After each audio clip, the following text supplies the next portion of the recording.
Hello, and welcome to another episode of Riding in Cars with Books. I'm Jaclyn. And I'm Phillip. And today we're going to be discussing The Deep Dark by Knox, Ostertag. Woo! And what is the book about, you may ask? Well, I am going to tell you what it says. Everyone has secrets. Mags has teeth. Magdalena is about to graduate high school, but she already feels like an adult with serious responsibilities. Caring for her ailing grandmother, working a part-time job, clandestine makeouts with a girl who has a boyfriend. And then there's her secret, which pulls her into the basement each night, drains her of energy, and leaves her bleeding. A secret that could hurt and even kill if it ever got out, like it did once before. So Mags keeps her head down, isolated in her small desert community. That is, until her childhood best friend Nessa comes back. Bless you. Comes back to town, bringing vivid memories of the past, an intoxicating glimpse of the future, and a secret of her own. Mags won't get attached, of course. She's always been strong enough to survive without anyone's help. But when the darkness starts to close in on them both, Mags will have to drag her secret into the daylight and choose between risking everything or having nothing left to lose. Dun, dun, dun. That's a very descriptive description. Yes. Good job, description. You did a good job. So this is Mags, and this is Nessa. Just FYI. And I would like to start by saying a majority of this book is in black and white, which I think is a very interesting stylistic choice. But when it's in color, it is beautiful. That is all. Yes. They definitely use the colors as meaning, right? It is definitely set up for the artistic side of this to have lots of meaning in it. Most of the colored pages are flashbacks. Not all. Most, I would say, are flashbacks. So Spoiler this is alerts. Mags with Abuela, for instance. But yeah, this conversation will be full of spoilers because it's hard to talk about this book without spoiling what the darkness is, which you may guess is a creepy monster in the basement. It's not a creepy monster. It's No. just a dragon. It's just a dragon. It's just a baby dragon. It's just a dragon. So let's talk about the art first. Okay. Right? Like we a lot of times we ignore the art in the book. I talked about it. And we talk about it, but not like. So the interesting thing in this book to me is that the art is very intentional on how it's worked. So as Jaclyn mentioned, there's the book is mainly in black and white, and then there are color parts throughout of it, and most of the color parts are flashbacks to a sense of when they were younger, but it's really set up to be, I don't want to necessarily say happier times, The joy. but I want to say it's based around understanding yourself. Like what the color pages are, everything is simpler. Being who you are and who you want to be is simpler. And that's easier to do when you're younger. And it's easier to do when you're younger. But there's also other parts in here that's like present day. Like there's a scene where they're watching the Muppet Christmas Carol. It's in color because it's a happy memory or it's a happy part of what's going on, right? And so those are the pieces of how things work in this book. And most of the art will make sense once we get to the story. But I found it very interesting on how they did it, because a lot of times in books you get your art will be color, but then when you're doing like a flashback or something, we'll do a different muted color, or because the memory isn't as that's used as like a memory kind of trope, I guess. Some other aspects of the art that I really liked are these ink blot looking things that randomly show up, and that's when Mags is having like a episode where she kind of disappears into her mind, or something feels faint, or something happens, and then these color splashes here I feel like are connected to connected to that, because then this ink blot starts fading to black. Right. So like the energy could be drained or something along those lines. And then throughout also there is photographs. And at times they're like, this one is a photograph, you can tell because of the curved edges and whatever. But at times the photographs are actual real pictures that I'm assuming Molly took in the desert. Right.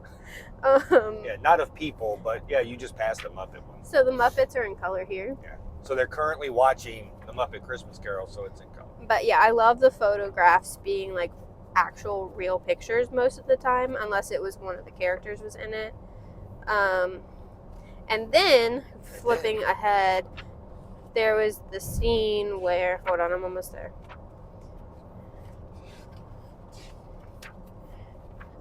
There's this page where it was kind of in black and white, kind of in color, and almost looked like you needed 3D glasses to wear it, because it was like I think Max was picturing what could have happened and what really happened, like overlaying the two scenarios on top of each other. Well, I think it's more of a disassociation, right? Or maybe it was Nessa dissociating from her boyfriend. It's disassociating from herself. So there's a piece in this book where she's saying one thing to survive, but in her head she's really wanting to say something else because that's how she feels, and she's having to disassociate herself to survive. Yeah, she's trying to get away from her boyfriend, like touching and kissing her. It's like and she's like, I said stop. Kind of like an abusive, yes.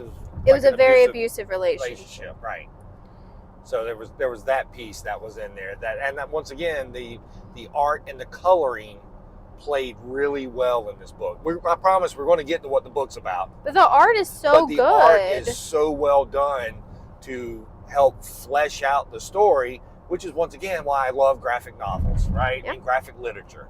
It's why it's one of my favorite mediums, is because there's so much emotion and inflection you can give these stories once it's done correctly, that is just amazing.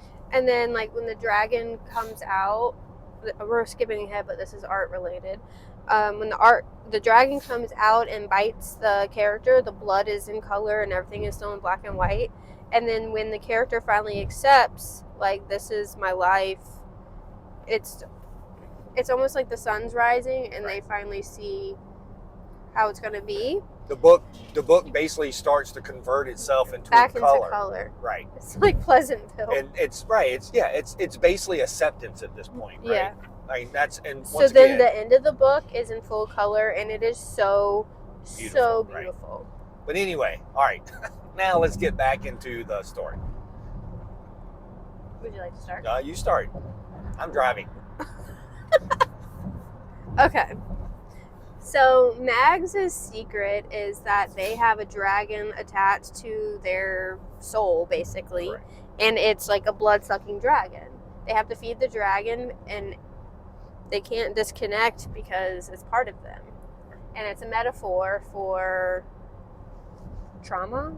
It's a metaphor for everything, right? It's a metaphor for trauma. It's a metaphor for trying to hide who you are, right? So in this instance, Mags is a butch presenting lesbian. Right. And so basically, because of the way the world is, she's hiding who she is. And so that's really what the dragon is, right? The dragon is in the basement, locked away.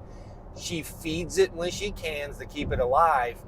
But at the end of the day, nothing can really happen to her or the dragon, or the other piece of her dies. Yeah. Right? So the whole book is set up that way. But if she doesn't feed it one night, then shit hits the fan.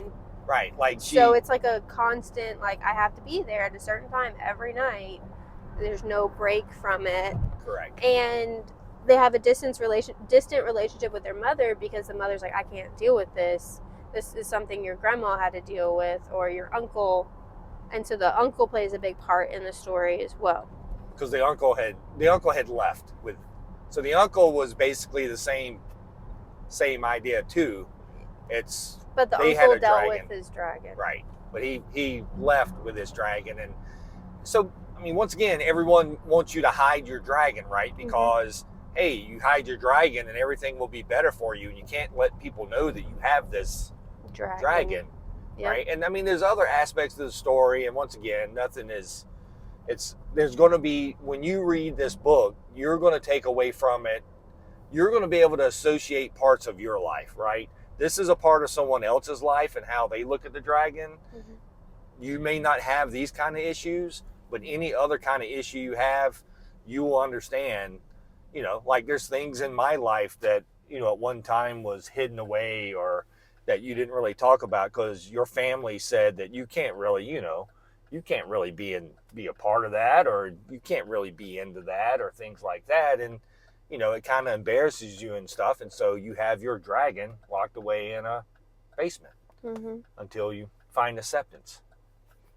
Also, the setting is like this desert town. It's really bare. It's like Arizona. Yeah, Arizona or something. So, yeah. I love the scenery. Like, this is their house. And Nessa's secret is they moved away because I don't remember why. I read this a year ago, and he read it yesterday. So the reason she moved away is because one of their neighbors got killed. One of their neighbors died, and they kind of didn't like them start hanging out with bags in them. Okay. Yeah. But she comes back, and she has transitioned to female, and she goes by Nessa now. And then they start a relationship, but Nessa's also in a relationship with this toxic guy that we talked about earlier. Right. So they have to deal with that. Yeah. There's lots of relationship dealing in here. Oh, yeah. The relationship with the mom, the grandma, Nessa, the uncle. If you're really into bad relationships, this book is for you. Yes. There's so much to unpack here. There is so much. And I didn't reread it for this video, but I read it a year ago, and it was one of my favorite books last year. Yeah. But yeah, there's a lot in this book. It's very thick. It's like 450 pages or something, I think. I mean, it's a lot, but there's the author's note is also wonderful. 470 pages. Okay. See, I was close. Yeah. Also, it is nominated for an Eisner Award in the Young Adult category. Correct. It's the one we voted for. It is. It is the one I voted for. Yes. We voted for it. My name's on the ballot. Whatever. Whatever, man. Yes, we did our Eisner voting, but that's a whole different thing. So, I feel like I could talk about this book forever and just ramble about how beautiful the artwork is and the deep meaning of the story and all the. Yeah. Basically, if you want to read a story about basically learning how to accept yourself, which really this story is about, right? That's what this story is really about. It is about finding the parts of yourself that maybe even your family or your friends don't accept, but then finding the people that do accept who you are, and then finding it in yourself to accept who you are or what you like, right? It's not always about it's about being who you want to be. The parts of yourself that are hard to love are worth loving. Correct. I just came up with that. I'm so proud of you. But read this book. It's amazing. Molly Knox Ostertag has never failed me. So, The Deep Dark by Molly Knox Ostertag is published by Scholastic. It's appropriate for young adult readers or anyone above that, I guess. Just because there's scenes of, blood and death and sex and nothing to ban it over, but it is mature content. Right. Maturer, right. Not mature content. Yeah. Maturer. Yes. There's no mature content shown. No. Just saying. Read it. Love it. Thank you so much.